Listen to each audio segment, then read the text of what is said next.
400 இடங்களுக்கு மேல் பெறுவோம் என்றெல்லாம் சொல்லிக் கொண்டிருந்த அந்த பகல் கனவை தவிடுபொடியாக்கி 40 இடங்களிலும் என்டிஏ கூட்டணியை சார்ந்த கூட்டணி கட்சியை வெற்றி பெறச் செய்த தமிழ்நாட்டு மக்களுக்கு நன்றி. தமிழ்நாடு தமிழ் என்கின்ற சொற்களே இல்லாமல் இந்த நிதிநிலை அறிக்கை சமர்ப்பிக்கப்பட்டிருக்கின்றது.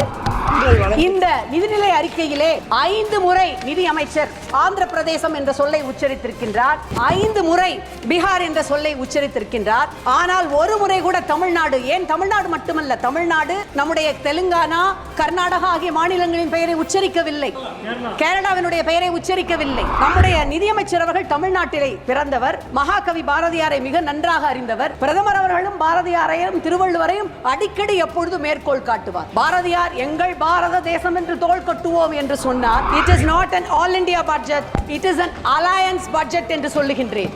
ஏனென்றால் கூட்டணியிலே அங்கம் வகிக்காத ஓர் இடத்திலே கூட இந்த என்டிஏ கூட்டணியை வெற்றி பெற செய்யாத எங்களுடைய தமிழ்நாடு முற்றிலுமாக புறக்கணிக்கப்பட்டிருக்கின்றது.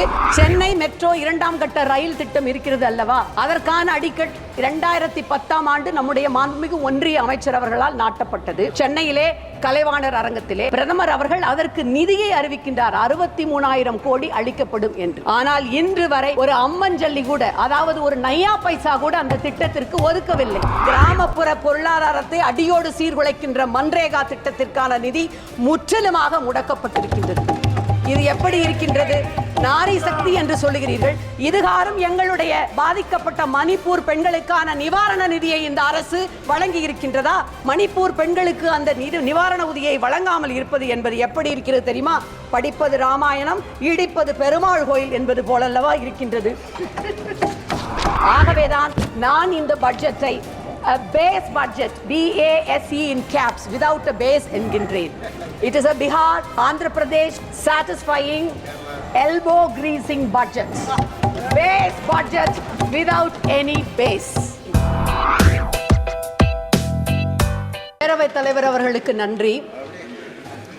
தமிழ்நாடு தென்சென்னை தொகுதியிலே இருந்து 2வது முறையாக இந்த நாடாளுமன்றத்திலே வெற்றி பெற்று நுழைவதற்கு வாய்ப்பளித்த, தமிழ்நாட்டிலே தனக்கு வாக்களித்த மக்களுக்கு மட்டுமல்ல வாக்களிக்காத மக்களுக்கும் சேர்த்து ஆண்டுதோறும் நிதிநிலை அறிக்கையை தயாரித்து தருகின்ற பெருமையும் பெருந்தன்மையும் உடைய எங்களுடைய கழகத் தலைவர் மாண்புமிகு முதலமைச்சர் திரு தளபதி MK ஸ்டாலின் அவர்களுக்கு நன்றி.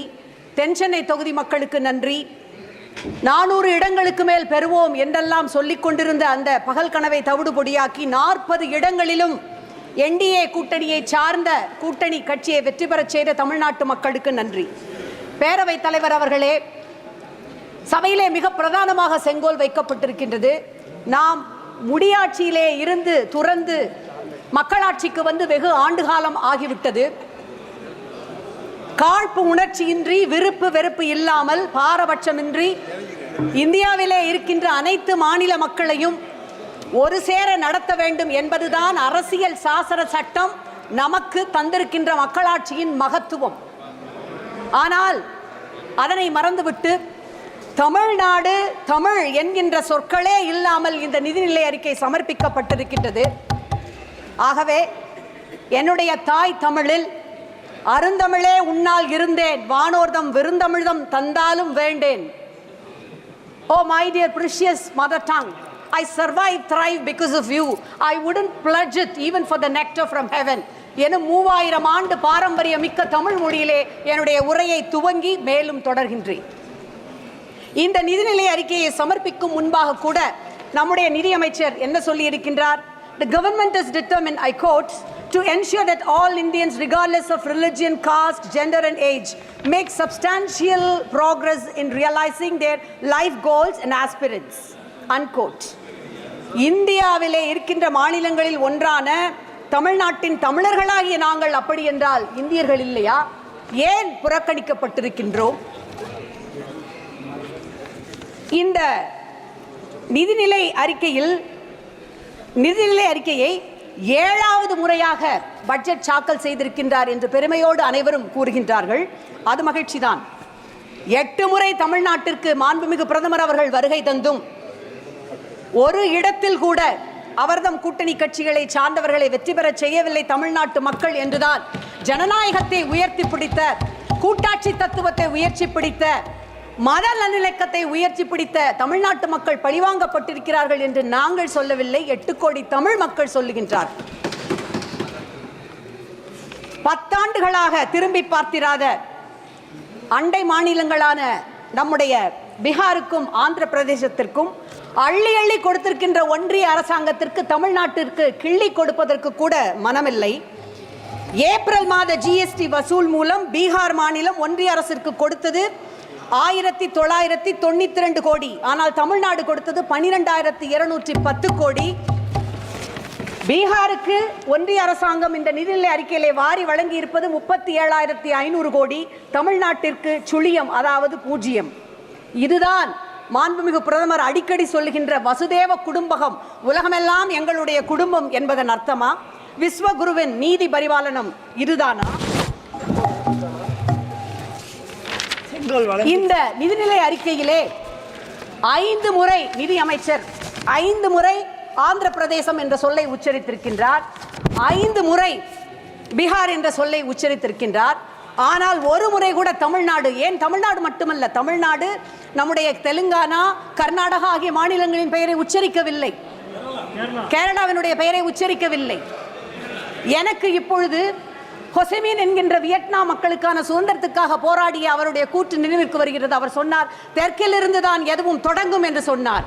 தொடங்கிய எதையும் அவருடைய வழியிலே எங்களுடைய முத்தமிழறிஞர் தலைவர் கலைஞர் சொன்னார், தொடங்கிய எதையும் தொடர்ந்து முடிக்கின்ற வலிமையும் தெற்கிற்கு உண்டு என்று சொன்னார். ஆகவே தான் தொடர்ந்த போராட்டமாக நிதி ஆயோக் என்னும் அந்த அமைப்பு 13 தளங்களிலே முதல் இடத்திலே இருக்கின்ற பெருமை தமிழ்நாட்டிற்கு உரியது என்று சொல்லி இருக்கின்ற அந்த நிதி ஆயோக் கூட்டத்தை எங்களுடைய தமிழ்நாட்டினுடைய முதலமைச்சர் புறக்கணித்திருக்கின்றார். அடுத்த அண்டை மாநிலத்தினுடைய முதலமைச்சர் அவர்களும் புறக்கணித்திருக்கின்றார்கள். எங்களுடைய அன்பிற்குரிய மாநிலங்களான சிக்கிம், ஹிமாச்சல் பிரதேசம், உத்தரகண்ட் ஆகிய மாநிலங்களுக்கு பேரிடர் மேலாண்மை நிதி வழங்கப்பட்டிருக்கின்றது. அதிலே எங்களுக்கு மனமாச்சரியம் இல்லை, மனக்குறைபாடு கிடையாது. ஏனென்றால் அனைத்து மாநிலங்களையும் சகோதர உணர்வோடு பார்க்கின்றவர் தான் எங்களுடைய முதலமைச்சர். ஹிமாச்சல பிரதேசத்திற்கு 10 கோடி ரூபாய் நிவாரண நிதியை அனுப்பி வைத்திருக்கின்றார். கேரள மாநிலத்திற்கு வெள்ள பேரிடர் நிதியை அனுப்பி வைத்திருக்கின்றார். சொல்ல போனார், மணிப்பூரிலே பாதிக்கப்பட்ட நம்முடைய பெண்களுக்கு அவர்கள் தங்கியிருக்கின்ற அந்த முகாமிற்கு நிவாரண நிதியை அனுப்பி வைத்திருக்கின்றார். ஒடிசாவிலே ரயில் விபத்து ஏற்பட்ட பொழுது உடனடியாக முகாம் அமைத்து 24 மணி நேரம் மையம் அமைத்து பேரிடர் அந்த பயணிகளை எடுத்து கொண்டு வருவதற்கான உதவிகளை செய்திருக்கின்றார். இவ்வளவும் நாங்கள் செய்திருக்கின்றோம், யாரையும் குறை சொல்லவில்லை. ஆனால் எங்களுடைய சென்னை வெள்ளத்திலே தத்தளித்த பொழுது, மக்கள் துயரத்திலே உழன்ற பொழுது பல்வேறு முறை வந்த அமைச்சர்கள் இதுகாரும் நாங்கள் 37,000 கோடி கேட்டோம், ஆனால் எங்களுக்கு தந்தது 276 கோடி, அதிலும் சட்டபூர்வமான தொகைதான். இதுதான் பிரதமர் முன்வைக்கின்ற அகண்ட பாரதமா? நம்முடைய நிதியமைச்சர் அவர்கள் தமிழ்நாட்டிலே பிறந்தவர், மகாகவி பாரதியாரை மிக நன்றாக அறிந்தவர். பிரதமர் அவர்களும் பாரதியாரையும் திருவள்ளுவரையும் அடிக்கடி எப்பொழுதும் மேற்கோள் காட்டுவார். பாரதியார் எங்கள் பாரத தேசம் என்று தோள் கட்டுவோம் என்று சொன்னார். அதே பாரதியார் தான் நெல்லை பரளி நெல்லையப்பருக்கு எழுதிய கடிதத்திலே சொல்லுகின்றார், தம்பி நான் ஏறு செய்வேனடா, தமிழை காட்டிலும் ஒரு மொழி மிகச் சிறப்பானது என்று சொல்லும் பொழுது எனக்கு வருத்தம் உண்டாகின்றது. தமிழர்களை காட்டிலும் பிரிதொருவர் வலிமையானவர்கள், உயர்வானவர்கள் என்று சொல்லுவதிலே எனக்கு சம்மதம் இல்லை என்று சொன்னார். இதில் ஏதோ உயர்வு தாழ்ச்சி இவற்றை கொண்டு வரவில்லை, பாக பிரிவினை அல்லது எதை பற்றியும் நான் பேசவில்லை. ஆனால் உரிமை என்று வரும் பொழுது நம்முடைய உரிமைக்காக குரல் கொடுக்க வேண்டும். உங்கள் எதிரிகள் தான் உங்களுடைய ஆயுதத்தை தீர்மானிக்கிறார்கள் என்னும் செகுவாராவினுடைய அந்த சொற்றொடரை பின்பற்றி இன்றைக்கு நாங்கள் எங்கள் உரிமை குரலை இங்கே ஒலிக்க வேண்டியவர்களாக இருக்கின்றோம். கூட்டணி கட்சிகளை மட்டுமே திருப்திப்படுத்த சமர்ப்பிக்கப்பட்டிருக்கின்ற இந்த பட்ஜெட்டை நான் it is not an all India budget, it is an alliance budget என்று சொல்லுகின்றேன். ஏனென்றால் கூட்டணியிலே அங்கம் வகிக்காத, ஓர் இடத்திலே கூட இந்த என்டிஏ கூட்டணியை வெற்றி பெற செய்யாத எங்களுடைய தமிழ்நாடு முற்றிலுமாக புறக்கணிக்கப்பட்டிருக்கின்றது. தமிழ்நாட்டிற்கு என்று எந்த பிரதானமான மிகப்பெரிய திட்டங்கள் எதுவுமே இங்கே கொடுக்கப்படவில்லை. நெடுஞ்சாலை திட்டமாகட்டும், ரயில் திட்டங்களாகட்டும், அல்லது கோவை மதுரை நகரங்களுக்கான மெட்ரோ ரயில் குறித்த திட்டங்களாகட்டும், அத்தனையும் கிடப்பிலே போடப்பட்டிருக்கின்றது. ஒன்றை இங்கே சுட்டிக்காட்ட விரும்புகின்றேன். இங்கே நிதி அமைச்சர் அறிவித்திருக்கின்ற பல திட்டங்கள் எங்களுடைய திராவிட மாடல் ஆட்சியிலே இருந்து எடுக்கப்பட்ட திட்டங்களாகும். 1000 தொழிற்பயிற்சி மையங்கள் மேம்பாட்டு திட்டமாகட்டும், மகளிருக்கான தோழி விடுதிகள், அது அங்கே தமிழ்நாட்டிலே மிகச் சிறப்பாக நடைபெறுகிறது. தொழிலாளர் தங்கும் விடுதிகளாகட்டும், ஏற்கனவே செயல்படுத்தப்பட்டு வரும் திட்டங்களை அவர் எடுத்து கையாண்டிருப்பதற்காக அந்த நன்றிக்காகவாவது தமிழ்நாட்டிற்கு அவர் நிதியை ஒதுக்கி இருக்க வேண்டாமா? ஏற்கனவே நிதிச்சுமையிலே தள்ளாடி கொண்டிருக்கின்ற தமிழ்நாடு, உதாரணத்திற்கு தென் சென்னை தொகுதியை எடுத்துக்கொண்டீர்கள் என்றால், சென்னை மெட்ரோ 2ஆம் கட்ட ரயில் திட்டம் இருக்கிறது அல்லவா? அதற்கான அடிக்கட் 2010ஆம் ஆண்டு நம்முடைய மாண்புமிகு ஒன்றிய அமைச்சர் அவர்களால் நாட்டப்பட்டது. சென்னையிலே கலைவாணர் அரங்கத்திலே 2011ஆம் ஆண்டு நம்முடைய மாண்புமிகு பிரதமர் அவர்கள் அதற்கு நிதியை அறிவிக்கின்றார். 63,000 கோடி அளிக்கப்படும் என்று. ஆனால் இன்று வரை ஒரு அம்மஞ்சல்லி கூட, அதாவது ஒரு நையா பைசா கூட அந்த திட்டத்திற்கு ஒதுக்கவில்லை. தமிழ்நாட்டு மக்கள் அனைவரும் நம் மக்கள் என்னும் கருணை உள்ளத்தோடு எங்களுடைய மாண்புமிகு முதலமைச்சர் அவர்கள் 33,000 கோடி ரூபாய் ஒதுக்கி அந்த பணியை துவக்கி இருக்கின்றார். ஏற்கனவே அந்த நிதிச்சுமை இப்பொழுது பாருங்கள், பிரதம மந்திரியின் வீடு வழங்கும் திட்டத்தில் அடுத்த 5 ஆண்டுகளில் 3 கோடி வீடுகள் கட்டப்படும் என்று அறிவித்திருக்கின்றார் நிதியமைச்சர். ஒரு வீட்டிற்கான ஒன்றிய அரசின் பங்கினை உயர்த்துவது குறித்து இந்த நிதிநிலை அறிக்கையிலே எந்த விதமான அறிவிப்பும் இல்லை. ஒன்றிய அரசின் பங்கு ஒரு வீடு கட்டுவதற்கு 1.5 லட்சம் என்றால் மாநில அரசாங்கம் 12 இருந்து 14 லட்சம் ரூபாய் செலவு செய்ய வேண்டும். ஆனால் செலவழிப்பது மாநில அரசாங்கம், திட்டத்தின் பெயர் மட்டும் பிரதம மந்திரி வீடு கட்டுகின்ற திட்டம். இது எந்த விதத்திலே நியாயம்? இன்னும் சொல்ல போனால் முத்திரைத்தாள் மாநில அரசுகளின் பட்டியலில் உள்ளது. அதனை குறைக்குமாறு மாநில அரசுகளுக்கு அறிவுறுத்தி இருக்கின்றது. எங்களுடைய தமிழ்நாட்டு முதலமைச்சர் கேட்கின்றார், அறிவுறுத்துகிறீர்கள், ஆனால் அதற்கான இழப்பீட்டு தொகையை நீங்கள் வழங்க வேண்டும் அல்லவா? ஏற்கனவே தமிழ்நாட்டின் சரக்கு சேவை வரி விதிப்பால் தமிழ்நாட்டிற்கு ஆண்டொன்றிற்கு ஏற்பட்ட 20,000 கோடி ரூபாய் இழப்பிற்கு இதுவரை நீங்கள் இழப்பீடு வழங்கியிருக்கிறீர்களா என்று கேட்கின்றார். அவர் மட்டும் அல்ல, தமிழ்நாட்டு மக்கள் அத்தனை பேரும் கேட்கின்றார்கள். இந்த பட்ஜெட் என்பது 5 அம்ச திட்டங்களை உள்ளடக்கியதாக இருக்கிறது. It is a Prime Minister's package என்று நிதிநிலை அமைச்சர் அவர்கள் தெரிவித்திருக்கின்றார். சென்ற இன்டரிம் பட்ஜெட்டிலேயே ஒரு பிராட் ஃப்ரேம்வொர்க்கில் பெண்கள், உழவர்கள், ஏழைகள், இளைஞர்கள் இவர்களுக்கு முன்னுரிமை கொடுத்து இந்த பட்ஜெட் சிறப்பாக செயல்படுத்தப்படும் என்று சொல்லியிருந்தால், அதிலே ஒரு சிறிய ஒரு உள்கட்டமாக இந்த பிரைம் மினிஸ்டர்ஸ் பேக்கேஜை அறிவித்திருக்கின்றார். வேலை வாய்ப்பு, கல்வி, திறன் மேம்பாடு, பெண்களுக்கான முன்னேற்றம் என்பதுதான் அந்த 5 அம்ச திட்டம். வேலை வாய்ப்பை எடுத்துக்கொள்ளுங்கள். அடுத்த 5 ஆண்டுகளில் 4.1 கோடி இளைஞர்களுக்கு வேலை வாய்ப்பு, திறன் மேம்பாடு முயற்சிகளுக்கு 2 லட்சம் கோடி செலவு செய்யப்படும் என்கின்றார். 2014இல் 5.44% இருந்த வேலை வாய்ப்பின்மை அன்எம்ப்ளாய்மெண்ட் 2024இல் 9.2 உயர்ந்திருக்கின்றது. சமீபத்திலே குஜராத் மாநிலத்தில் பரூச் மாவட்டத்தில் அங்கலீஸ்வர் என்கின்ற ஊரில் தனியார் நிறுவனம் நடத்திய ஒரு நேர்காணலில் ஆயிரக்கணக்கான இளைஞர்கள் கூடி அந்த கட்டடமே இடிந்து விழுகின்ற அபாயத்தை வந்தது. இதுதான் 10 ஆண்டு கால பாஜக அரசினுடைய சாதனை. உடனே அடுத்ததாக திறன் மேம்பாட்டுக்கு வாருங்கள். 5 ஆண்டுகளில் 500 நிறுவனங்களில் 1 கோடி இளைஞர்களுக்கு இன்டர்ன்ஷிப் வாய்ப்புகள் தரப்படும், ஊக்கத்தொகை 5000 அளிக்கப்படும் என்கிறார்கள். இந்த இன்டர்ன்ஷிப் பயிற்சி செலவில் 10% இந்த நிறுவனங்கள் CSR நிதியிலே இருந்து வழங்குமாம். அதாவது 5 ஆண்டுகளில் 60,000 கோடி ரூபாய். இவையும் பெரு நிறுவனங்களுக்கு மட்டுமே பயன் தரும். MSME என்று சொல்லப்படுகின்ற சிறு குறு நிறுவனங்களோ அல்லது ஸ்டார்ட் அப்போ இவையால் பயன்பெறப் போவதில்லை. அடுத்த 5 ஆண்டுகளில் 20 லட்சம் இளைஞர்களுக்கு திறன் பயிற்சி வழங்குவதாக அறிவித்திருக்கின்றார் நிதியமைச்சர். ஆனால் பேரவைத் தலைவர் அவர்களே, தமிழ்நாட்டில் மட்டும் ஒரு ஆண்டிற்கு 15 லட்சத்திற்கு மேற்பட்ட இளைஞர்களுக்கு திறன் மேம்பாட்டு பயிற்சி வழங்கி வருகின்றார் எங்களுடைய முதலமைச்சர். ஃபார்மல் செக்டரில் முதன்முறையாக பணியிலே சேர்கின்ற இளைஞர்களுக்கு 1 மாத ஊதியம் வழங்கப்படும். அவர்கள் EPFO என்னும் என்ரோல் செய்யப்பட்டு அதற்கு பின்பாக குறைந்தபட்சம் 15,000 ரூபாய் அல்லது உயர்ந்தபட்சம் 1 லட்சம் ஊதியம் பெற்றால் மட்டுமே இந்த 1 மாத ஊதியம் அவர்களுக்கு வழங்கப்படும். ஒன்றை நினைவூட்டுகின்றேன், குறைந்தபட்சம் 20 தொழிலாளர்கள் இருந்தால்தான் ஒரு நிறுவனம் EPFO சட்டத்திற்குள் வரும். ஆகவே இதுவும் சிறு குறு தொழில்கள் நிறுவனங்களுக்கு பயன் தராது, பெரு முதலாளிகளுக்கு, பெரு நிறுவனங்களுக்கு மட்டுமே பயன்படும். பெண்கள் முன்னேற்றமாம் 3 லட்சம் கோடிகள் அதற்கு ஒதுக்கப்பட்டுள்ளது. ஆனால் கிராமப்புற பொருளாதாரத்தை அடியோடு சீர்குலைக்கின்ற மன்ரேகா திட்டத்திற்கான நிதி முற்றிலுமாக முடக்கப்பட்டிருக்கின்றது. இது எப்படி இருக்கின்றது? நாரி சக்தி என்று சொல்லுகிறீர்கள். இதுகாரும் எங்களுடைய பாதிக்கப்பட்ட மணிப்பூர் பெண்களுக்கான நிவாரண நிதியை இந்த அரசு வழங்கி இருக்கின்றதா?